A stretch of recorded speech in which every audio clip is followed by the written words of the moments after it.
From communion with the dead to pumpkins and pranks, Halloween is a patchwork holiday stitched together with cultural, religious, and occult traditions that span centuries. It all began with the Celts, a people whose culture had spread across Europe more than 2,000 years ago. October 31st was the day they celebrated the end of the harvest season in a festival called Samhain. That night also marked the Celtic New Year and was considered a time between years, a magical time when the ghost of the dead walked the earth. It was the time when the veil between death and life was supposed to be at its thinnest. On Samhain, the villagers gathered and lit huge bonfires to drive the dead back to the spirit world and keep them away from the living. But as the Catholic Church's influence grew in Europe, it frowned on the pagan rituals like Samhain.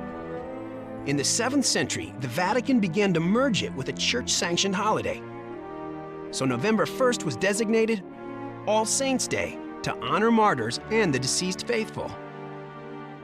Both of these holidays had to do with the afterlife and about survival after death. It was a calculated move on the part of the church to bring more people into the fold. All Saints' Day was known then as Hallowmas. Hallow means holy or saintly, so the translation is roughly Mass of the Saints. The night before, October 31st, was All Hallows Eve, which gradually morphed into Halloween. The holiday came to America with the wave of Irish immigrants during the potato famine of the 1840s. They brought several of their holiday customs with them, including bobbing for apples and playing tricks on neighbors, like removing gates from the front of houses. The young pranksters wore masks so they wouldn't be recognized. But over the years, the tradition of harmless tricks grew into outright vandalism. Back in the 1930s, it really became a dangerous holiday.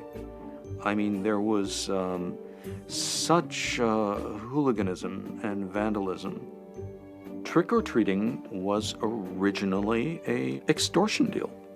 Give us candy or we'll trash your house. Storekeepers and neighbors began giving treats or bribes to stop the tricks, and children were encouraged to travel door to door for treats as an alternative to troublemaking. By the late 30s, trick-or-treat became the holiday greeting.